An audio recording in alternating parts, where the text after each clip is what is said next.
Babasa tayo sa ikalawang kabanata ng Apokalipsis bilang pagpapatuloy ng ating pangangaral sa pahayag sa sulat sa 7 iglesia sa Asia. At tutunghayan natin ang patungkol sa unang iglesia na susinulatan, ang iglesia sa Efeso. Basahin natin sa talatang 1 at magtatapos tayo sa talatang 7.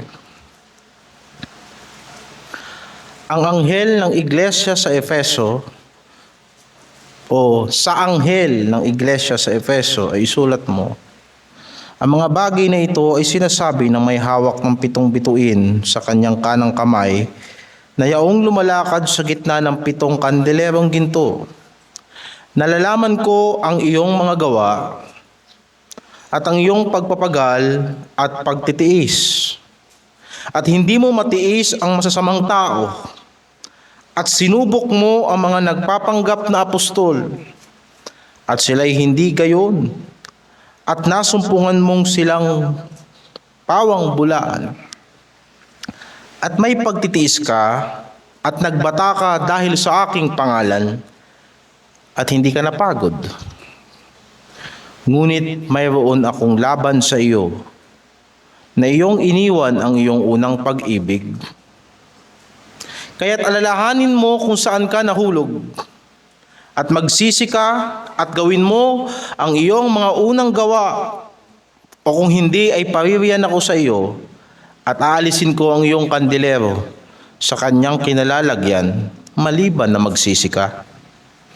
Ngunit ito'y nasa iyo na iyong kinapopuotan ang mga gawa ng mga Nikolaita, na kinapopuotan ko naman. Ang may pakinig ay makinig sa sinasabi ng Espiritu sa mga iglesia. Ang magtagumpay ay siya kong pakakanin ng punong kahoy ng buhay na nasa paraiso ng Diyos. Pagpalain ng Panginoon ang pagkabasa ng kanyang salita. Sa pangalan ng Panginoong Hesukristo. Ipinahiwatig sa unang talata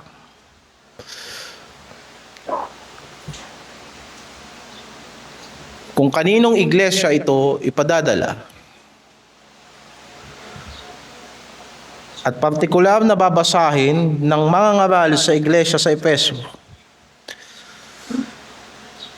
At ito'y nanggaling sa ating Panginoong Hesukristo mismo. At ipinakita na siya ay may hawak ng 7 bituin sa kanyang kanang kamay, na yaoy lumalakad sa gitna ng 7 kandelerong ginto. Sa iba't ibang iglesia, iba-iba ang paglalarawan ng ating Panginoong Hesukristo. Pero dito, kaparehas ito nung nandoon sa chapter 1 verse 20, na nagpapaalala sa atin ng pagka-Panginoon ni Hesukristo sa lahat ng mga iglesia. May mga komentarista na nagsabi na itong Efeso ang mother church ng ibang mga iglesia rito sa Asia, na kung saan nanggaling ang ibang iglesia rito sa Asia, sapagkat ang iglesia sa Efeso ay isang malaking iglesia at matandang iglesia. Kung maaalala ninyo na ito ay tinatag sa panahon ng pangangaral ng Apostol Pablo sa 19 na kabanata ng Gawa, makikita natin sa chapter 20 ng Acts na meron itong malaki at matatag na pangunguna ng mga matatanda. Sa kanila sinabi ng Panginoon yung pangangaral na mag-ingat kayo sa inyong sarili at sa buong kawan ng Diyos, na kayo ay tinalaga ng Panginoong Diyos na maging na magpakain sa kawan ng Diyos na kanyang binili ng kanyang sariling dugo. Sa kalaunan, makikita natin na ang iglesia sa Efeso ay pinagpastoran din ni Apostol Pablo, 3 taon, na kanyang iniwanan din naman kay Timoteo. Ang unang Timoteo ay isinulat ni Apostol Pablo kay Timoteo habang siya ay nagpapastol sa Efeso. upang proteksyonan ang iglesia sa maling aral. At kalaunan, makikita natin dito na ito rin ay pinagpastulan ng apostol na Juan. At maaari nating sabihin na ang ebanghelyo ayon kay Juan, ang una, pangalawa at pangatlong sulat ni Juan ay maaaring una binasa sa iglesia sa Efeso. At sa mga iglesia na kung saan umabot ang ministeryo ng mga apostol. Malaking gawain itong iglesia sa Efeso. Subalit pinaalala sa kanila ng Panginoon kung sino ang tunay na ulo ng iglesia. Isang bagay na dapat ipaalala sa mga iglesia ngayon, lalo na itong nagtumitingin sa kanilang sarili na sila'y malalaking iglesia, inang iglesia. Iisa lang ang ulo ng iglesia, ang lumalakad sa gitna ng mga iglesia, walang iba maliban sa ating Panginoong Hesukristo. Hindi rin itinuturo ng Biblia na ang mga pastor ay mananakop ng mga kapwa-pastor. Bakit? Sapagkat ang mga mangangaral ay mga bituin sa kamay ni Kristo at bawat isa ay mananagot kay Kristo. Hindi tinuro ng Biblia na ang mga pastor ay magiging Panginoon ng mga maliliit na pastor. Sinulat ni Apostol Pedro sa chapter 5 na ang bawat pastor ay mananagot sa dakilang pastor at wala nang ibang dakilang pastor maliban kay Kristo. At yan ay pinapaalala dito sa unang sulat sa Efeso. Maalala natin na sa Efeso 5:23 hanggang 27, nauna nang isinulat ng apostol. Nauna nang isinulat ng apostol sa kanila, ang mga lalaki ay pangulo ng kanyang asawa, gaya naman ni Kristo, na pangulo ng iglesia, na siya rin ang tagapagligtas ng katawan. Datapwat kung paanong ang iglesia ay nasasakop ni Kristo, ay gayon din naman ang mga babae ay pasakop sa kanya-kanyang asawa sa lahat ng bagay.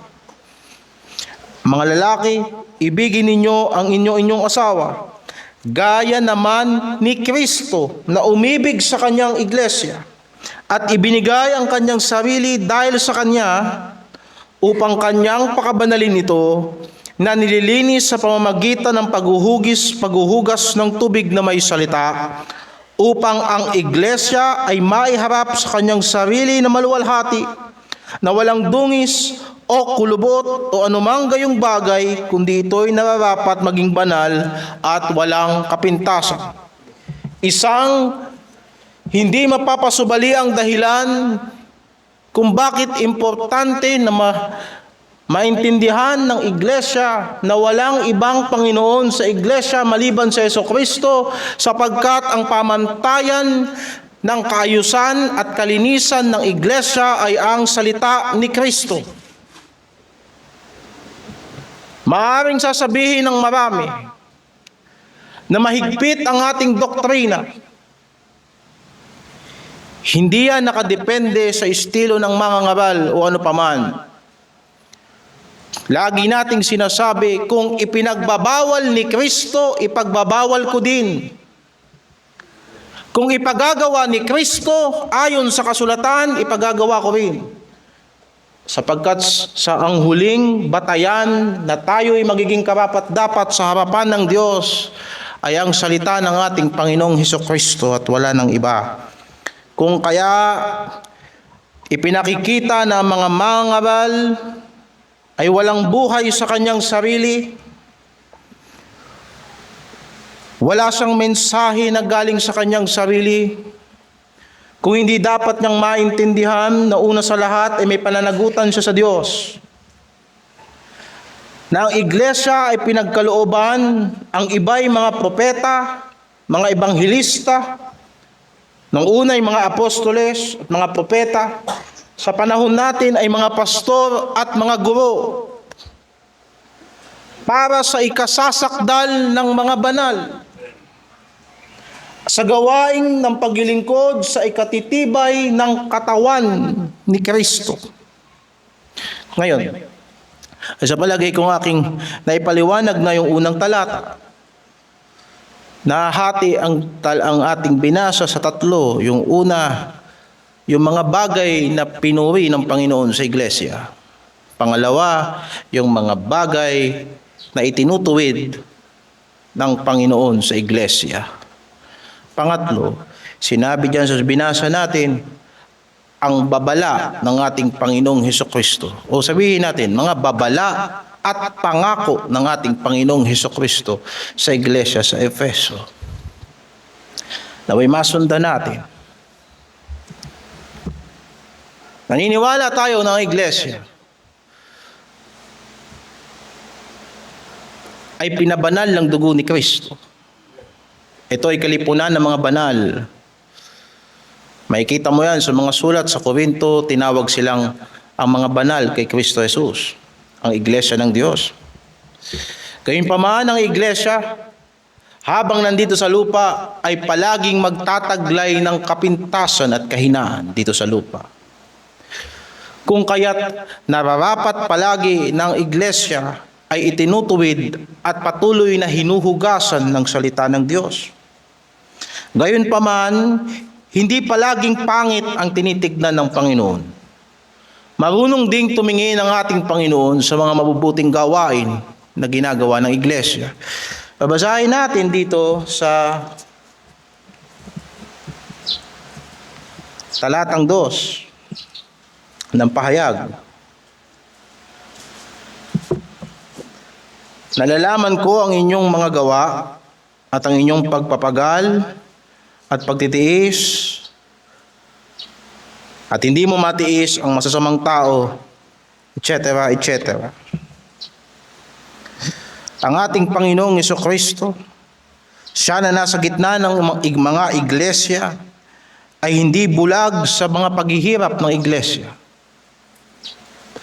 Kagaya na sa panahon ni Moises, nang kanyang isugo si Moises sa Israel habang sila ay alipin sa Ehipto, ay sinabi niya, narinig ko ang tawag ng aking bayan at nakita ko ang kanilang mga paghihirap.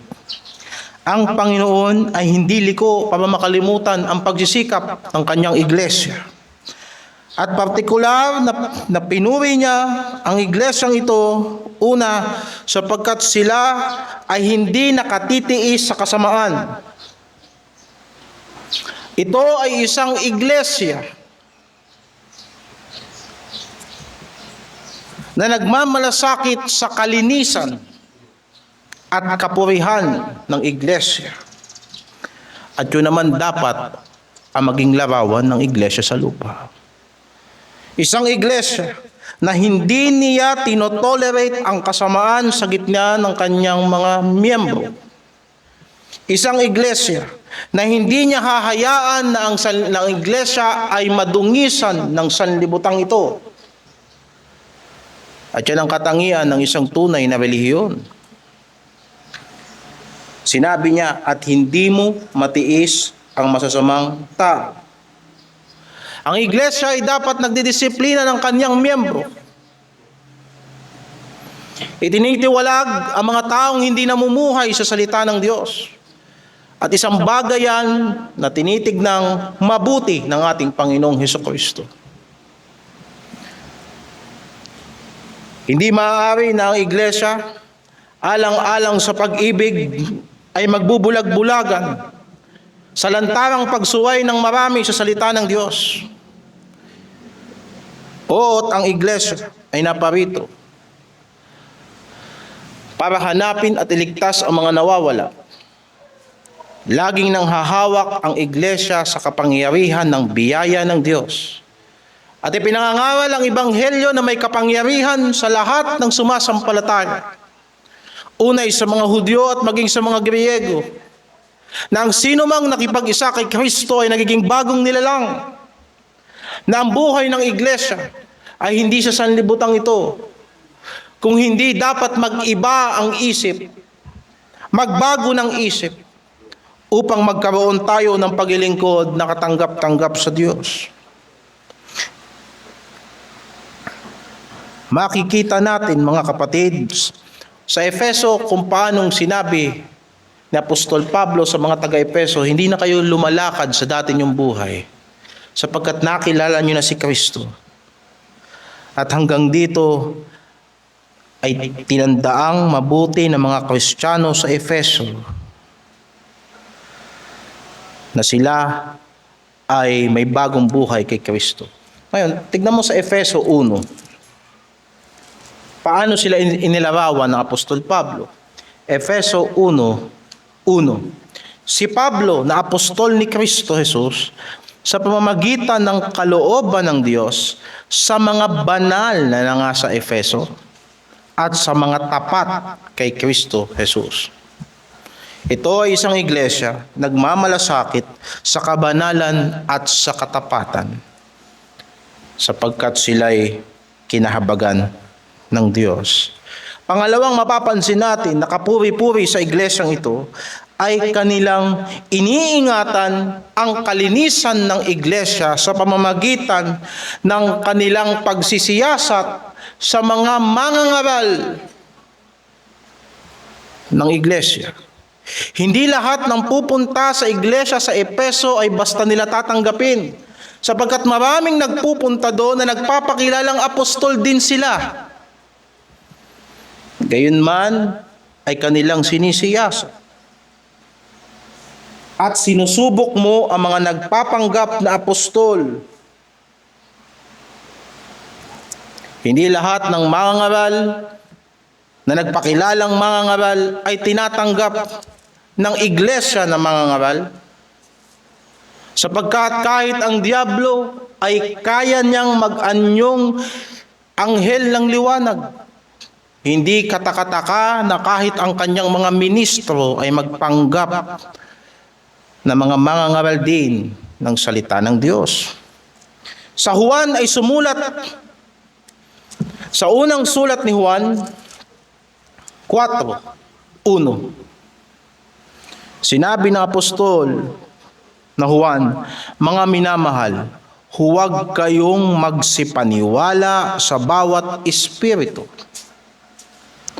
kundi inyong subukin ang mga espiritu kung sila'y sa Diyos, sapagkat maraming nagsilitaw na mga bulaang propeta sa sanlibutan. Of course, propeta doon sa pahayag is apostol. Now, the point is, maraming nagdadala ng mensahe ng salita ng Diyos na bulaan. At hindi gusto ng Panginoon na ang mga miyembro ay nalalason. At ang pinanggagalingan ng lason ng mga miyembro ay mismong yung pulpito at ginagamit ang salita ng Diyos sa maling pagkagamit nito. Iningatan nila ang kanilang iglesia. Kahit si Apostol Pablo, bago siya umalis sa Efeso, ay nagbilin sa kanila. Basahin natin sa Gawa 20, 29 hanggang 32. O isama natin ang talatang 28 para makita natin. Ingatan ninyo ang inyong sarili at ang buong kawan na sa kanila ay ginawa kayo ng Espiritu Santo ng mga obispo upang pakanin ninyo ang iglesia ng Panginoon na binili niya ng kanyang sariling dugo. Aking talastas na pag-alis ko ay magsisipasok sa inyo ang mga ganid na lobo na hindi magpapatawad sa kawan. At magsisilitaw sa mga kasamahan din ninyo ang mga taong nagsasalita ng mga bagay na masasama upang mangagdala ng mga alagad sa kanilang hulihan. Kaya nga't kayo'y magpuyat na alalahanin sa loob ng 3 taon ay hindi ako naglikat sa gabi at araw ng pagpaalaala sa inyo na may pag-alaala sa bawat isa na may pagluha. At ngayon ipinagtatagubilin ko kayo sa Diyos at sa salita ng kanyang biyaya na makapagpapatibay at makakapagbigay sa inyo ng mana sa kasamahan ng lahat ng mga pinapaging banal. Hindi ko inimbot ang pilak ni inuman o ang ginto o ang pananamit.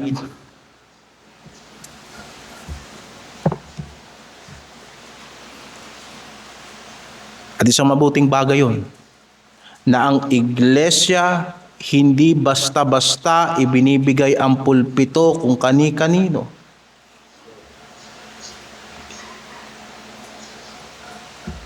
Nakita ng Panginoon yun. At marami sa kanilang panahon, nalaman nila na may mga nagpapanggap na mga apostol, pero napatunayan nilang hindi. Pangatlo, napansin ng Panginoon na mabuti yung kanilang pagmamalasakit para sa pangalan ni Kristo. Halos sa lahat ng kanilang ginagawa, lahat ng kanilang pagmiministeryo, ikinakabit nila ang pangalan ni Kristo. Talatang 3, at may pagtitiis ka at nagbata ka dahil sa aking pangalan at hindi ka napagod. Naalala ko yung sinabi sa Colosas 3:17 na anuman ang inyong ginagawa o anuman ang inyong sinasabi, gawin nyo lahat sa pangalan ng Panginoong Hesukristo.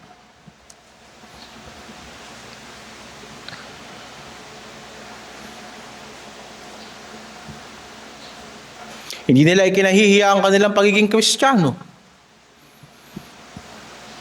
Gumagawa sila ng statement sa sanlibutan na sila ay mga Kristiyano. At nagdadala sila ng pangalan ni Kristo. At yan ay isang mabuting bagay din. Na agresibo ang mga Kristiyano na dalhin si Kristo sa sanlibutan.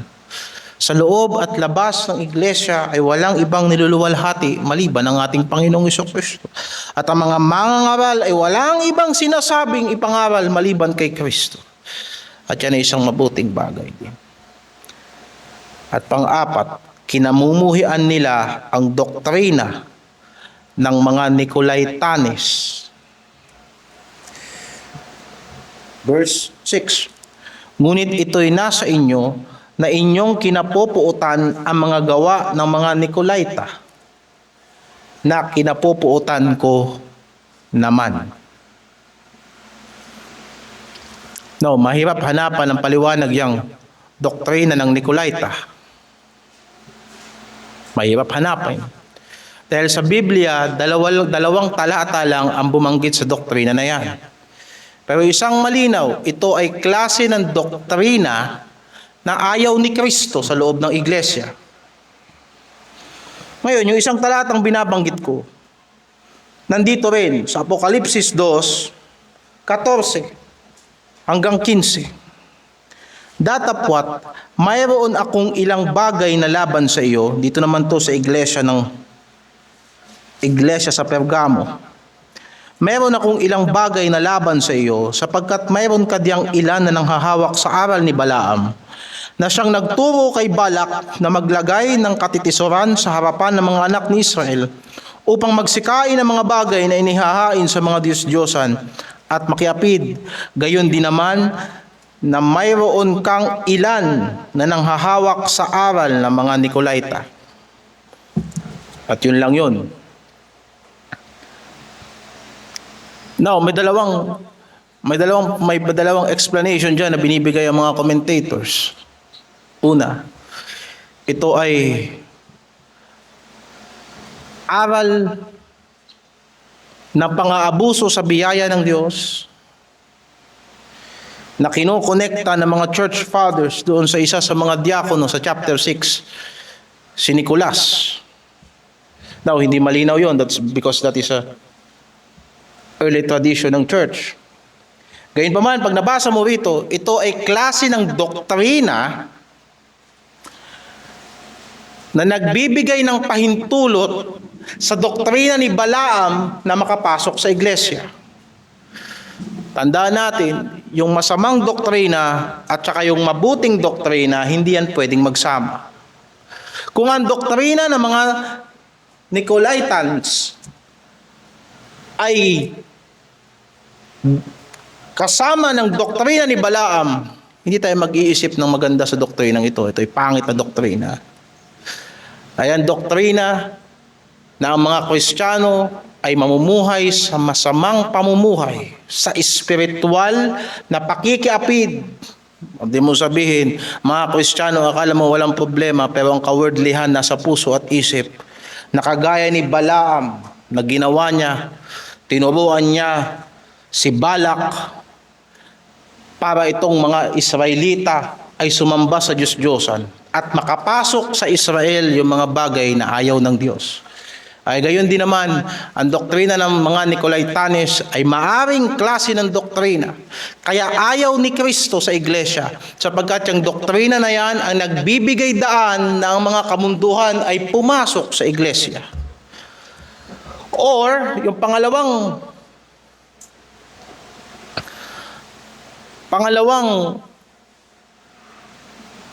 paliwanag ng mga commentator dyan, which is galing doon sa salitang Nico at Laos. Dalawang Greek word na pag pinagsama, doon kinuha yung Nicolaitans. Na yung una is conquering. And yung Laos is people. Doktrina sa loob ng iglesia na nagtuturo ng hierarchy sa loob ng iglesia. Tandaan natin, kapag sa loob ng iglesia ay may hierarchy, siguradong mayroong pang-aabuso. Isang bagay din na maaring magpaliwanag sa atin kung bakit maraming kasalanan ang pumapasok sa iglesia, sapagkat hindi nakadistribute ng maayos ang responsibilidad sa buong iglesia.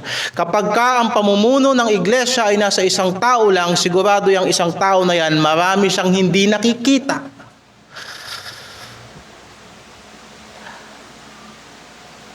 Limitado ang kanyang dinidepensahan at minsan mas dinidepensahan na lang natin ang mga ministry natin at hindi na natin dinidepensahan yung kalooban ni Kristo sa iglesia.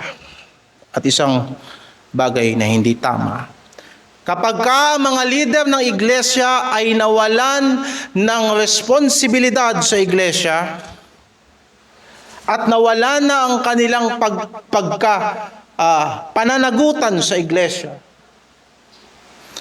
at ginagawa na ng mga leader sa iglesia kung anong gusto nilang gawin sa iglesia, magsisimula na napapasok sa iglesia ang mga maling gawain, ang kamunduhan. Magiging una na ang pera sa iglesia, ang pakinabang, at hindi na makakakain ng mabuti ang mga tao ng Diyos, kung kaya't ayaw ni Kristo ng doktrina na yan sa loob ng iglesia. Naniniwala tayo na ang mga pastor ay may pananagutan sa iglesia, at ganun din naman ang iglesia ay may pananagutan sa isa't isa, at ganyan nating tinatanaw ang pananagutan natin sa Diyos.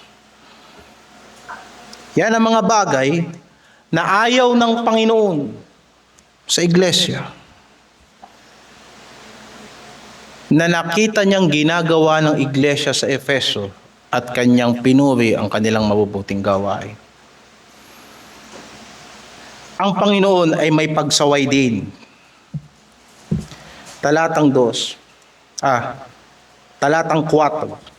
ng Kabanata 2, bumalik tayo sa teksto natin. Ngunit mayroon akong laban sa iyo.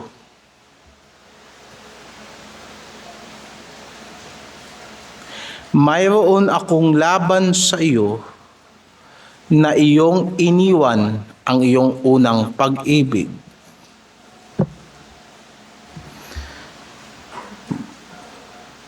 Mahirap intindihin paano ito nangyari. Isipin mo, napakaganda ng kanilang patutuo. Sila ay iglesia na nagnanasa ng isang banal na iglesia. At walang masama doon. At yun ay pinuri ng Panginoon. Kaya lang nakita ng Panginoon na itong iglesia ay iniwan niya ang kanyang unang pag-ibig.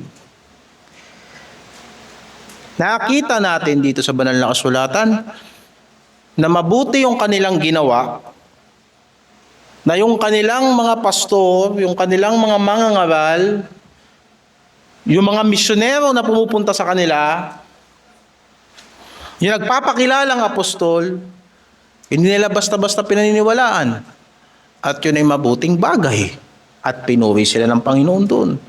Kaya lang napansin ng Panginoon, kanilang iniwan ang kanilang unang pag-ibig. At maunawaan mabuti.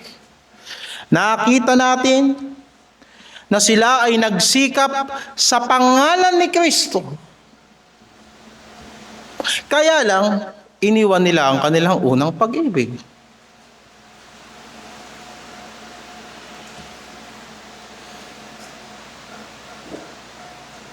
Hindi nila ikinahiya ang kanilang pagiging Kristiyano. Siguro makikipagdebate sila sa lahat ng kanto para patunayan ang kanilang pagka-Kristiyano. Kaya lang, iniwan nila ang kanilang unang pag-ibig. At lalong higit, yung doktrina na ayaw ni Kristo, ayaw rin nila. Pero iniwan nila ang kanilang unang pag-ibig. Now the question is, ito ba'y posible? Posible ba na ang iglesia na kagaya ng Efeso ay magkakamali sa isyu ng pag-ibig? Pwede. At sinulat na yan ni Apostol Pablo sa unang Korinto 13, 1 hanggang 3.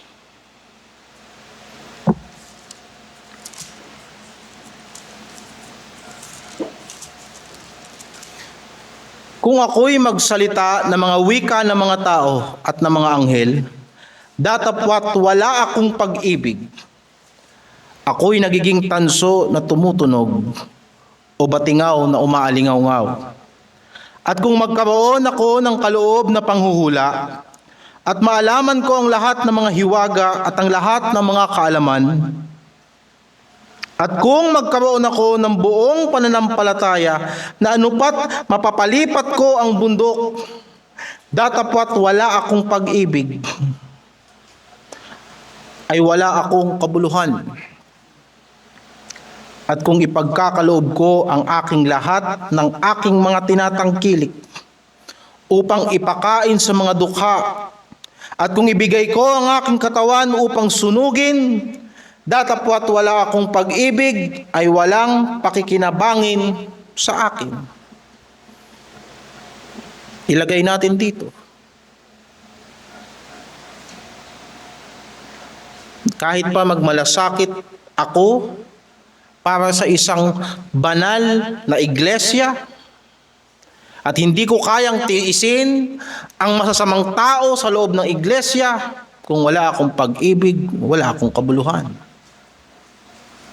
At kung lahat ng mga taong magpapakilala ritong ebanghelista, mangangaral, apostol, o kahit sino pang magsasabing sila ay mensahero ng Diyos, at mapatunayan ko silang lahat na mali ayon sa banal na kasulatan, subalit kung walang pag-ibig, ito'y walang kabuluhan. Kahit pasawayin natin ang lahat na nagkakasala rito, at sa palagi mo ipakikita mo na laging tama ang iyong doktrina, pero kung walang pag-ibig, walang kabuluhan. At kahit pa na magsikap tayo sa pangalan ni Kristo, subalit walang pag-ibig, walang kabuluhan na magsikap sa pangalan ni Kristo. Dahil tandaan natin, kahit ang mga taong pupunta sa impyerno ay maaring magsikap sa pangalan ni Kristo. Nabasa natin sa Mateo 7 na sa huling panahon maraming magsasabi sa Panginoon, Panginoon, Panginoon, papasukin mo kami, nangaral kami sa iyong pangalan, at gumawa kami ng mga kamanghamanghang bagay sa iyong pangalan. And then, kung walang pag-ibig, walang kabuluhan. Because there are people, and it is possible sa panahon natin na ang mga tao maglilingkod kay Kristo sa ibabaw ng pagiging materialistiko. And they serve God and they serve money sa ngalan ni Kristo. Subalit ang kanilang pag-ibig ay wala sa Diyos. At nakita ng Panginoon yun. Meron akong pintas sa iyo. Oh, you're good. Maayos ang inyong administration. Maayos ang inyong leadership. You protect your pulpit. That's good. Gusto nyo na isang iglesyang disiplinado ayon sa salita ng Diyos. Gusto nyo na isang iglesyang banal. Ang mga paulit-ulit itinitiwalag ninyo. At hindi ninyo mapagtiisan na may mga gumagawa ng kasalanan sa gitna ninyo habang sinasambitla ang pangalan ng Panginoong Hesukristo. That's good. Pero sa iglesia sa Efeso, meron akong pintas sa inyo at sabi ng Panginoon, at ito yun, iniwan ninyo yung una nyong pag-ibig. And the question is, ano yung unang pag-ibig? There's so many preachings na nag-i-explain ano yung unang pag-ibig. And some say na yung unang pag-ibig is about soul winning. Di na kayo nagsosoul winning sapagkat wala daw silang nabasa rito. I don't think na itong Efeso ay hindi nag-aakay ng kaluluwa. Because lahat gagawin nila alang-alang sa pangalan ni Kristo.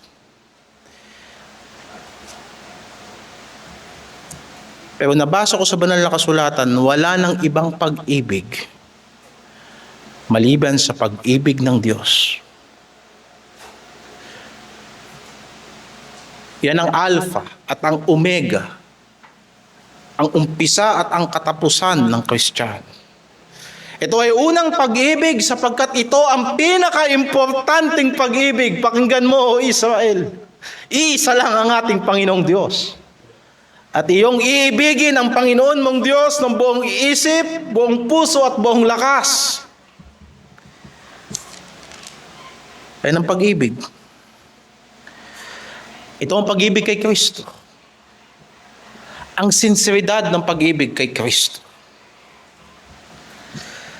Na yung pag-ibig na yan para sa Diyos ay dumadaloy sa atin tungo sa ating mga kapatid. At yan ang kulang ang Efeso. Walang duda, kaya niyong sumali sa gawain. Walang duda, kaya niyong magstay sa rules, sa pamantayan na ibinigay sa atin ng Panginoon para sa isang maayos na gawain at pagsamba. Pero sabi ng Panginoon sa Efeso,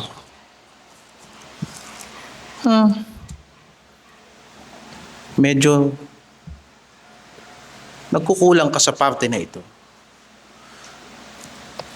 Tanong pag-ibig ng Diyos. Unang Juan 4. Mabuting bagay na nagbabasa tayo parehas, mula sa parehas na author para naiintindihan nating mabuti. Unang Juan 4:9.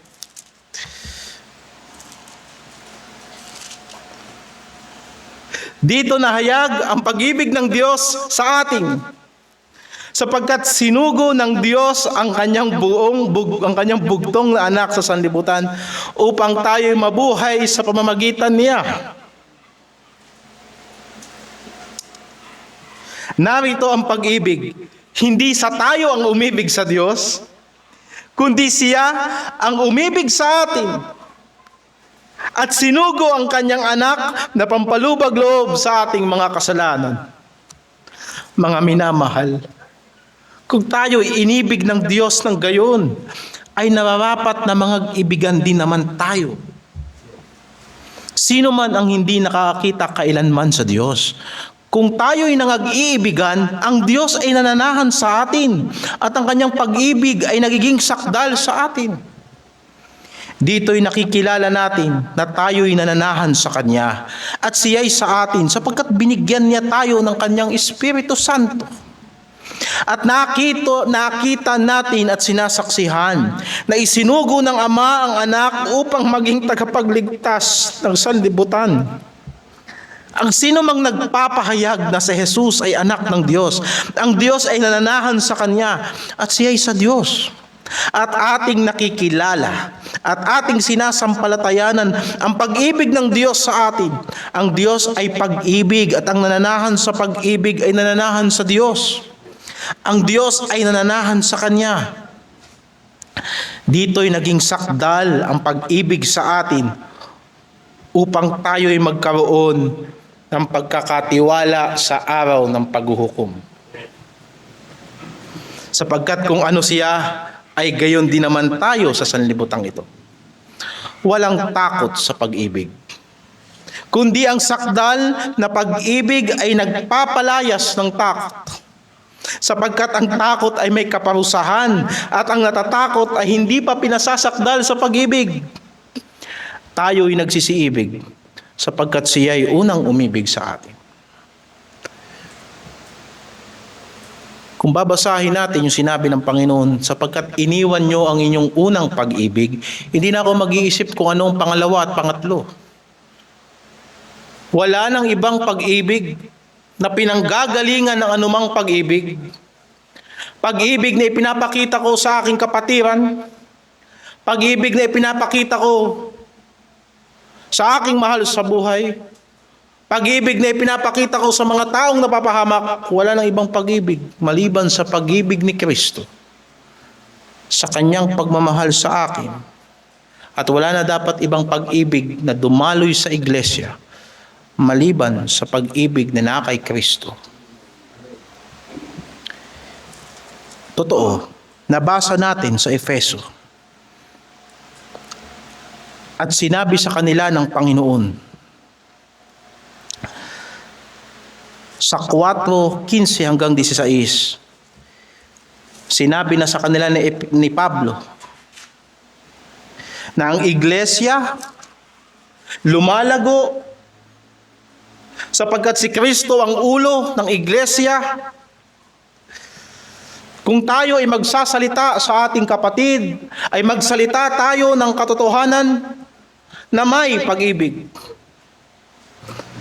Ay magsilaki sa lahat ng mga bagay sa Kanya na siyang Pangulo sa makatuwid bagay, si Kristo. Na dahil sa Kanya, ang buong katawan na nakalapat na mabuti at nagkakalakip sa pamamagitan ng tulong ng bawat kasukasuan, ayon sa paggawang nauukol sa bawat iba't ibang sangkap, ay nagpapalaki sa katawan sa ikatitibay ng kanyang sarili sa pag-ibig. Hindi ministry ang nagpapalaki sa simbahan.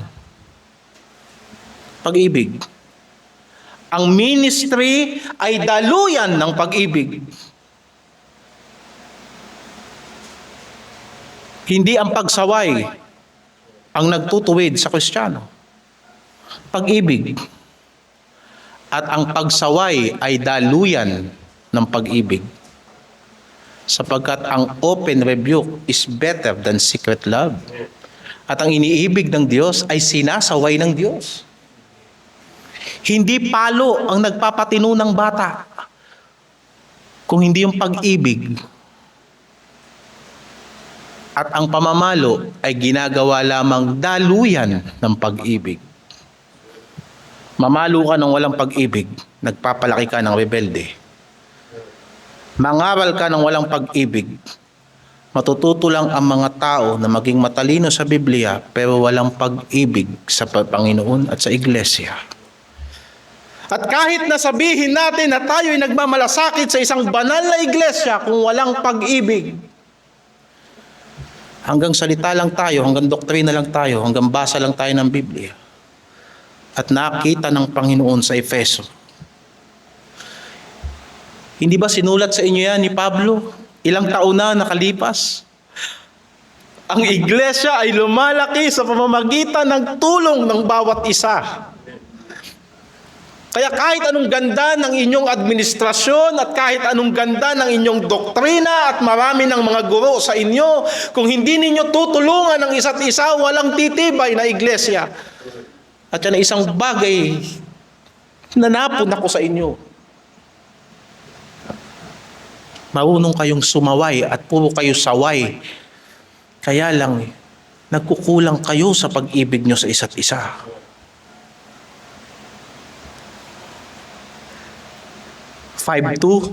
Ephesians 5:2, magsilakad kayo sa pag-ibig, gaya rin naman ng pag-ibig ni Kristo sa inyo. Yes, gusto natin ng maayos na iglesia. Oh yes, gusto ng mga taga-Efeso, ang iglesia ay dapat banal. Ang mga mangangaral ay sinusukat natin kung talagang mangangaral ba sila. Sinisiyasat natin ang lahat ng pangangaral kung nakasulat sa banal na kasulatan. Kung hindi ka makumbinsi na wala sa banal na kasulatan, fine. Paano kung makumbinsi mo na yung pinangangaral na sa banal na kasulatan? And the point is this, pag umuwi ka ba sa bahay ninyo, lumalakad ka ba sa pag-ibig ni Kristo? At sabi ng Panginoon, yan ang napuna ko sa inyo. Gusto nyo ng isang maayos na simbahan, subalit kinakalimutan nyo ang kahalagahan ng pag-ibig na yan ang nilalakaran ng Kristiyano araw-araw. Na walang makapaghihiwalay sa atin sa pag-ibig ng Diyos. Na maraming kahirapan na dadaanin ng Kristiyano. At paano niya malalagpasan?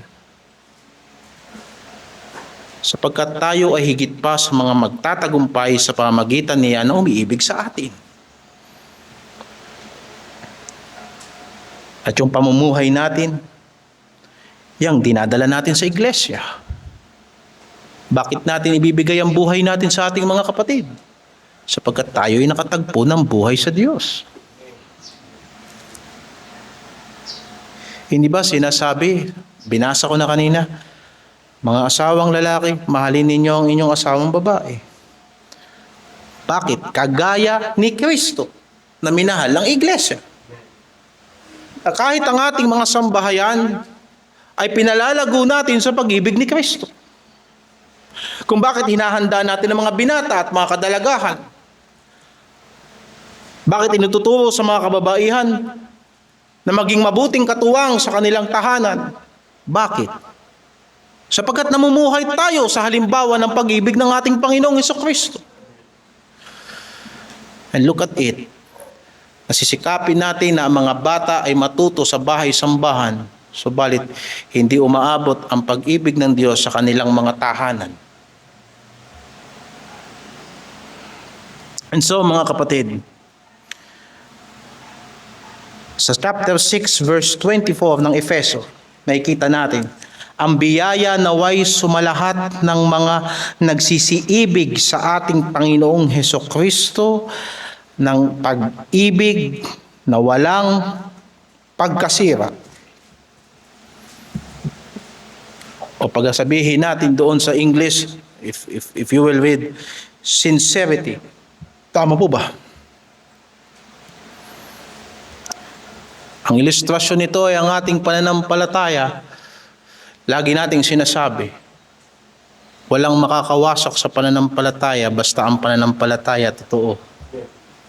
Kagaya na ang ginto ay hindi nasisira sa apoy kung hindi pinatitingkad ng apoy.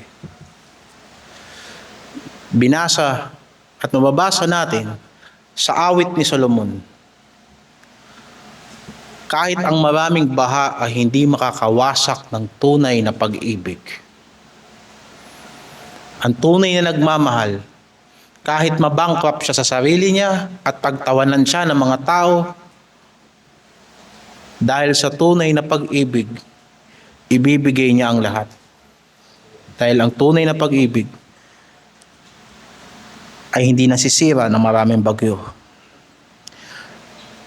Ngayon, bakit iniutos siya ni Apostol Pablo sa Efeso? Sapagkat sa unang bahagi, itinuro niya paulit-ulit. Sa Efeso 1 pa lang, nabasa na natin na kayo'y hinirang ng Diyos at pinili kayo ng Diyos bago pa itatag ang sanlibutan upang tayo'y maging mga banal at walang dungi sa harapan niya sa pag-ibig.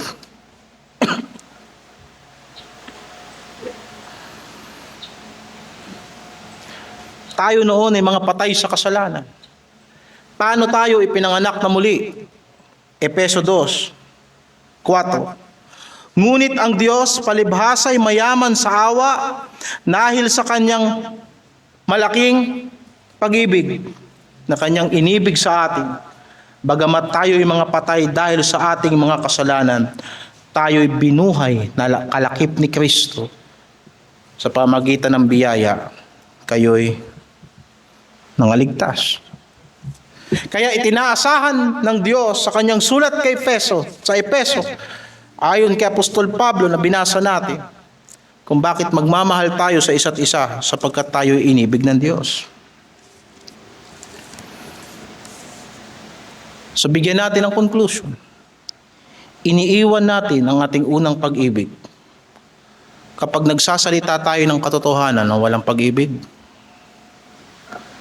Kapag ka nakafocus tayo sa pagiging tuwid ng doktrina, pero hindi sa pagpapatibay ng iglesia. Hindi ko sinasabing huwag tayong magsalita ng katotohanan. Hindi ko sinasabing huwag nating tignan ng mabuti na ang doktrina ay biblically correct. Lahat ng mabuting bagay na nakita natin dito sa iglesia ay nagsimula dahil sa binigyan tayo ng tuwid na salita ng Diyos. At hindi ko sinabing lumayo tayo diyan. Kung tama ang doktrina natin, subalit walang pagmamalasakit sa ating kapatiran at sa ating iglesia, ay nagkukulang tayo at may pintas sa atin ang ating Panginoong Jesucristo. Isa pang idagdag natin, kung tama ang ating doktrina at tinanggap natin sa Panginoon ang tamang doktrina, nagtuturo ito sa ating puso ng isang pag-ibig na hindi mapagkunwari. 1 Timothy chapter 1 verse 3 hanggang 5.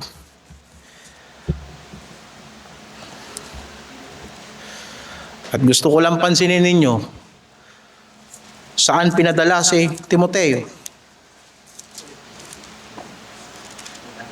Saan pinadala si Timoteo?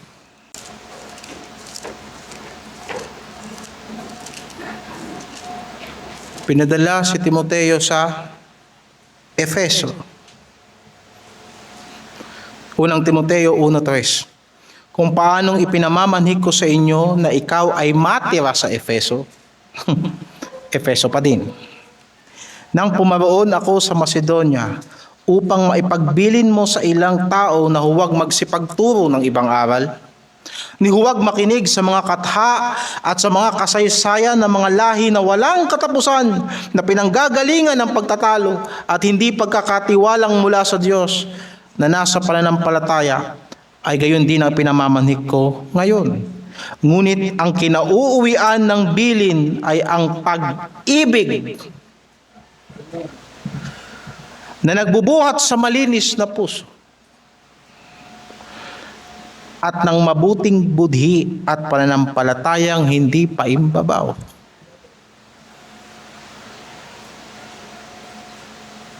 Kung gayoy, dapat siyasatin ng iglesia ang kanyang sarili, sapagkat walang ibang unang ginagawa ang salita ng Diyos sa atin maliban na binabago nito ang ating puso. Kung hindi binago ng Diyos ang ating puso, hindi natin tinanggap at sinampalatayanan ng salita ng Diyos. Sapagkat sinasabi ng banal na kasulatan, sa unang Tesalonica, sinabi ni Apostol Pablo, na nang inyong tanggapin ang salita ng Diyos ay hindi ninyo ito tinanggap na parang salita ng tao, kung hindi sa katotohanan ay salita ng Diyos na gumagawa sa lahat ng sumasampalataya. Kaya't sinasabi natin na biyaya ng Diyos. Iniwan natin ang ating unang pag-ibig kapag masyado tayong mainit sa gawain pero hindi natin pinapansin na nakakatisod yung ating ginagawa. Hindi mo napapansin na sa iyong pagiging brusko, sa pagiging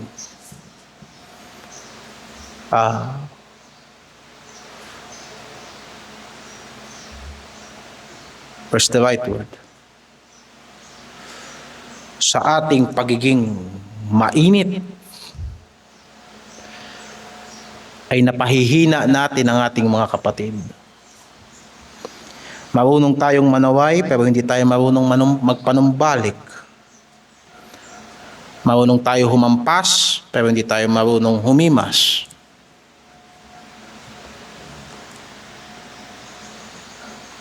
Tayo ay nagkukulang.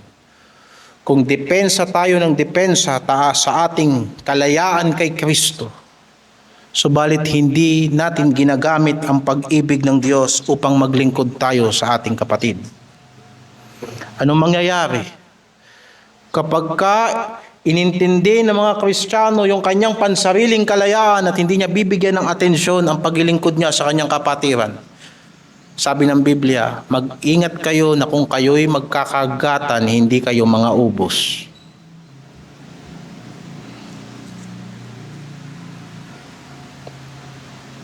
Kapag kasaway tayo ng saway sa sanlibutan at sa mga taong napapahamak at sa mga kapatid nating nagkakamali, pero hindi naman natin sila ginagabayan papunta kay Kristo,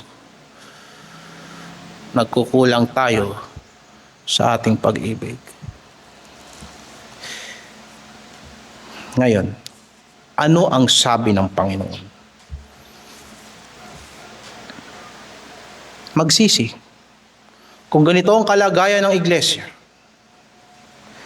pinagtatakpan natin ang ating panlalamig sa pamamagitan ng pakikibahagi, pakikisali, subalit wala talaga tayong pag-ibig kay Kristo, at hindi tayo lumalakad kay Kristo, ito isang bagay na ang iglesia ay dapat magsisi sa Panginoon. 3 bagay ang dapat niyang gawin. Una, alalahanin niya kung saan siya nahulog. Bumalik tayo dun sa ating teksto ngayong umaga.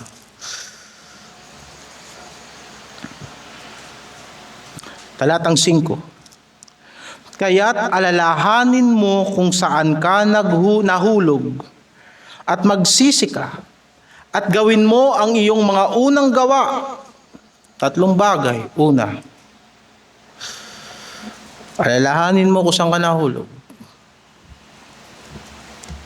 Kailan nangyari sa'yo na bigla ka ng lamig? Saan ka nang galing?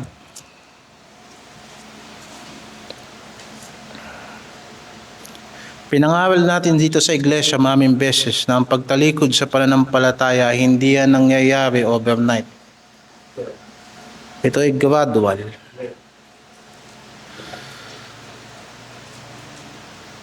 Mga pasundot-sundot na kawordlihan na hindi natin kinikilala sa harapan ng Diyos. Mga pasundot-sundot na kompromiso, mga wrong fellowship, unti-unti, nanlalamig tayo hanggang totally nakita mo na, pak! Malayo ka na kay Kristo. Huwag mong isip-isipin yung hukay na pinagkabagsakan mo.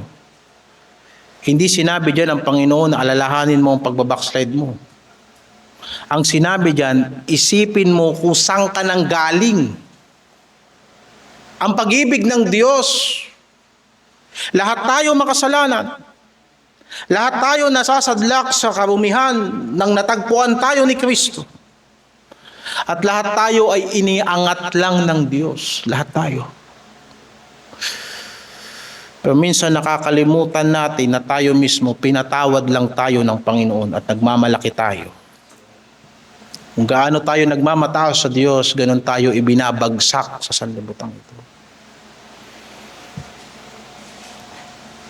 At yung ating pagiging makakalimutin sa pag-ibig ni Kristo ay yun nagiging kalso sa ating paglago. Matugbasahin natin sa 2 Pedro 1. 2 Pedro 1, 8 hanggang 9. 2 Pedro 1, 8 hanggang 9.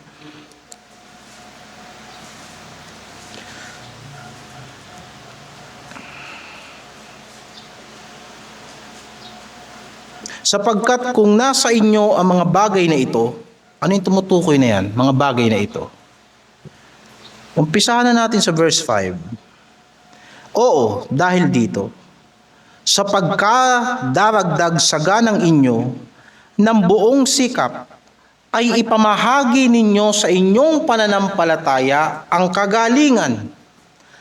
At sa kagalingan ay ang kaalaman, at ang kaalaman ay ang pagpipigil, at sa pagpipigil ay ang pagtitiis, at sa pagtitiis ay ang kabanalan. At sa kabanalan ay ang mabuting kalooban sa kapatid, at sa mabuting kalooban sa kapatid ay ang pag-ibig. Pag dumating sa pag-ibig, wala ka nang idadagdag. Pansinin nyo. So pwedeng dumating na may pananampalataya tayo sa Diyos, na kahit pati bundok kaya mong ilipat, pero walang pag-ibig. Pwedeng yung kagalingan mo, yung pananampalataya, nilagyan mo ng kagalingan. Marami ka nang nagagawa ngayon na hindi mo nagagawa noon. Marami ka nang naiintindihan ngayon na hindi mo naiintindihan noon. Kaya lang, walang pag-ibig. O maaaring lumakad ka na sa bagong buhay kay Kristo. Malayong-malayo ka na sa unsaved na version mo dati. At meron ng kabanalan na nakikita sa iyong buhay. Kaya lang, walang kabaitan sa kapatiran. At walang pag-ibig. Pag dumating na ang pag-ibig, wala ka nang idadagdag. Now, ito yung text na babasahin natin dyan. Verse 8. Sapagkat kung nasa inyo ang mga bagay na ito at sumasagana, ay hindi kayo pababayaang maging mga tamad o mga walang bunga sa pagkakilala sa ating Panginoong Hesukristo. So dapat pala pagsikapan nating mga kapatid na maipakita natin sa Panginoong Hesukristo at sa ating mga kamiyembro sa iglesia, magpakita tayo ng pag-ibig, hindi tayo maging tamad. At hindi tayo mawawalan ng bunga sa pagkakilala sa ating Panginoong Hesukristo. Hindi pwedeng kilala lang natin ang ating Panginoong Hesukristo, pero walang bunga yung pagkakilala natin sa Panginoong Hesukristo. Verse 9, sapagkat yaong wala ng mga bagay na ito ay bulag.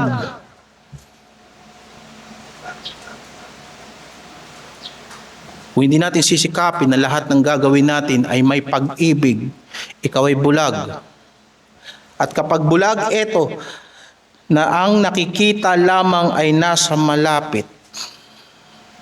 Yun ang dahilan kung bakit hindi natin nakikita ang pag-asa sa likod ng mga miyembrong pasakit. Kasi ang nakikita mo lang yung nasa malapit, kaya wala kang tiyaga sa pagdidisipulo. Napakabilis mong matisod ang tanda-tanda mo ng Kristiyano. Kasi ang nakikita mo lang yung malapit, hindi mo nakikita yung malayo. Yung batang maliit, hindi mo nakikita yung pag-asa na yan ay lalaki at isang araw pwede maglingkod sa Diyos. Bata na nga lang ang ministry mo sa simbahan, kinatamaran mo pa. Bakit? Bulag ka. At huwag mong sabihin hindi nakikita ng Diyos ang pagsisikap mo. Nakita ng Diyos ang pagsisikap mo. Kaya lang meron siyang pintas sa atin. Hindi natin nadarama ang ating mga kapatid at si Kristo sa mga buhay natin. Na araw-araw ipinangangaral ng Panginoon dito sa mga bagay na pahihintulutan natin, pinahihintulutan ng Diyos sa buhay natin. At marami sa atin nagpapalamig lang sa mga bahay natin. Anong sabi ng propeta? Panahon ba ngayon para magsipagtambay kayo sa mga bahay ninyo at hinahayaan nyo ang gawain ng Diyos? At pinapabayaan ninyo ang ministeryo natin. Mga kapatid, hindi tayo nagtatayo ng makalupang building. Naiintindihan natin na pag sinasabi nating pinababayaan natin ang tahanan ng Diyos, ang ibig sabihin nun tayo na mga bahagi sa templo ng Diyos.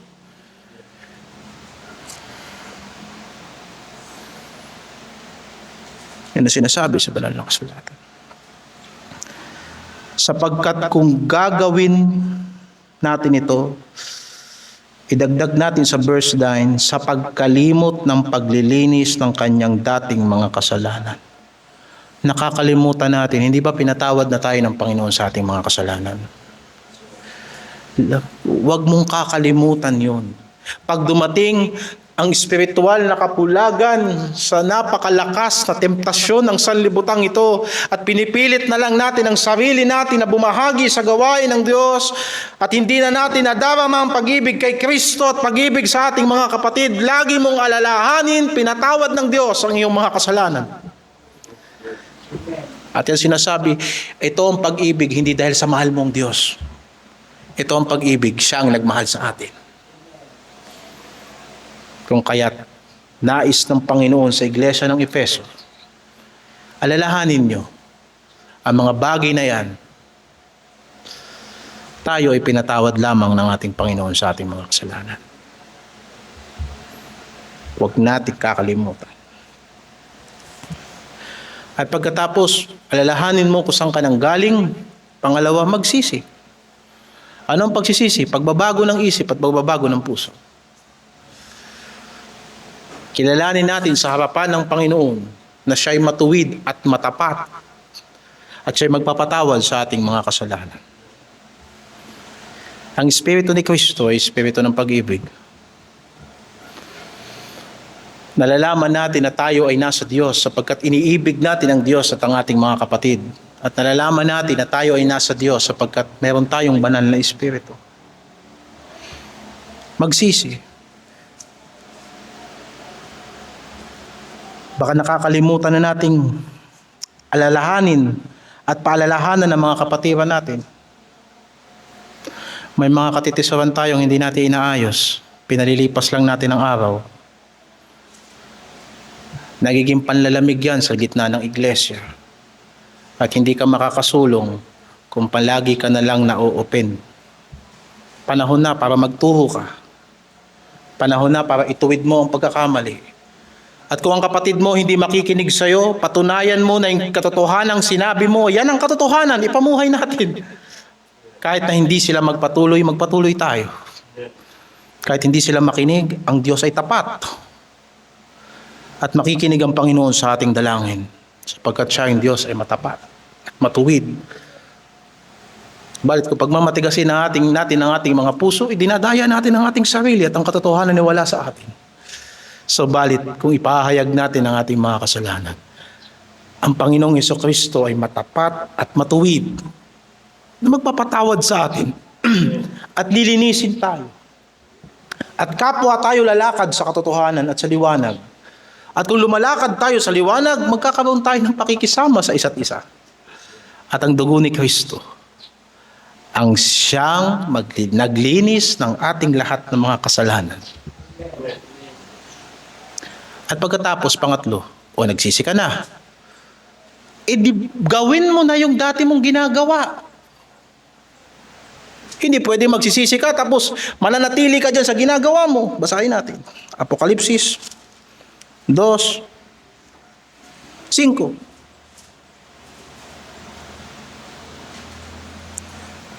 Magsisi ka at gawin mo ang iyong mga unang gawa. Di ba? Anong ministry mo dati sa Panginoon na ginagampanan mo? O nahulog ka, sabi mo nakatayo ka na, ba't di mo binalikan? Balikan mo yung mga dati mong gawain. Yung sinabi mo na nasumpungan mo ang pag-ibig ng Diyos. Balik! Walang sino man na nadapa at pagkatapos humingi ng tulong sa Diyos, hindi na tumayo, umusad, paano, pagapang. Ako'y nagpapatuloy. Bakit? Gumagapang ako. Hindi ang sabi ng banal na kasulatan, ang matuwid na tao kapag bumagsak, itinatayo niya. At tayo'y patatayuin ng Diyos sa kanyang biyaya. Para bumalik tayo doon sa ating mga dating gawain at huwag nating hayaan na puro tayo sikap, hanap tayo ng bagong ministeryo, puro tayo simula, wala tayong tinatapos.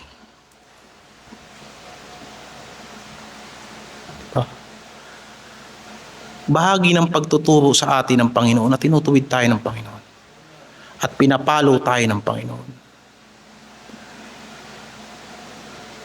Alalahanin mo ang pag-ibig ni Kristo, magbago ka ng pag-iisip, magdesisyon ka na magpatuloy at bumalik ka sa mga dati mong gawain. Yung hindi mo natutunan kung bakit ka bumagsak, aralin mo. Hindi yung mga away tayo ng disciple natin tapos maghahanap ka ng bago mong i-disciple. Hindi ba? Pababayaan mo yung outreach mo at maghahanap ka ng bagong outreach. Iiwanan mo yung ministry mo at pagkatapos gahanap ka ng bagong ministry at masasabi ka, Panginoon, gusto ko maglingkod sa iyo. Balik sa dating gawain upang tayo ay natututo. At yan ang instruction ng Panginoon sa Efeso. Okay yan. Ayos yan. Yung talagang masigasig kayo sa Biblia. Ayos yan. Ayos yan na sinisiyasat nyo mabuti yung mga nangangaral sa inyo. Ayos yan. Talagang lahat ng maling aral, kinukontra natin agad. Okay yan. Pero huwag natin kakalimutan, dapat mahal natin ang isa't isa. Kagaya ni Kristo, minahal tayo. At sa palagay ko, kung ang iglesia ay nagmamalasakit sa banal na pamumuhay, at hindi ko na kayo kailangang turuan na ang iglesia ay banal na institusyon sa lupang ito, at magkakaroon ng pag-ibig sa ating puso, umaasa ako na babalik si Kristo, matatagpuan niya tayong matapat. Hindi rin pwedeng turo ka ng turo sa iglesia na magmahal pagkatapos hindi pwede ang banal na gawain sa loob ng simbahan. Anyway, makakasalanan tayo lahat. Mamuhay tayo sa kasalanan at mahalin natin ang isa't isa. No! Hindi yan ang gospel. Mamuhay tayo ng banal at mahalin natin ang isa't isa. Because charity covereth a multitude of sins. Ang pag-ibig ay hindi natutuwa sa kasamaan, kung hindi nagagalak sa katotohanan.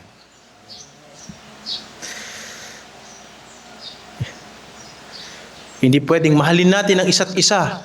Kaya kahit Pentecostal na pastor, tanggapin natin dito, pangaralin natin sa pulpito natin. No! We protect the pulpit. At mahalin natin ang isa't isa.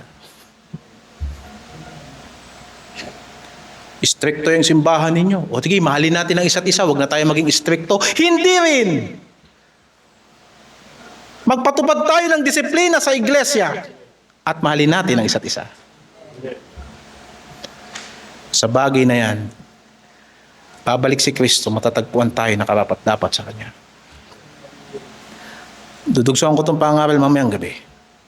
Pero merong warning ang Panginoon. Kung hindi nyo gagawin ang mga bagay na yan, sabi ng Panginoon, verse 5, pupuntahan ko kayo dyan, tatanggalin ko yung ilawan ninyo. Ang inyong pagpapatotoo ay magsasuffer. Mapapansin ninyo, kahit anong sikap ninyo, mga taga-Epeso, na pabanalin ang simbahan,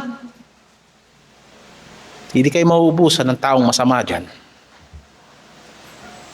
Kahit anong patotoo nyo sa sanlibutan, gawin nyo na ang lahat para magpatotoo na kailangan ng sanlibutan si Kristo. Walang pag-ibig sa loob ninyo, nagdadala lang kayo ng tao sa loob ng simbahan para tisurin ninyo at pagkatapos mawawala lang din. Sapagkat lahat kayo magagaling kayo sa Biblia. Sabi ng, ba? Mawawala ng saysay ang pagpapatotoo natin para tayong kandilang walang apoy, para tayong lampara na walang langis, simbahang walang espiritu ng Diyos. Nandito na lang tayo para magbayad ng bills at nandito na lang tayo pero wala ng apoy sa ating puso. Hindi na nakakahamon ang ating mga paglilingkod. At ang lagi na lang natin nakikita ay malungkot sa gawain ng Diyos. Hindi pwedeng walang pag-ibig. Pagmahal mo, pagsikapan mo.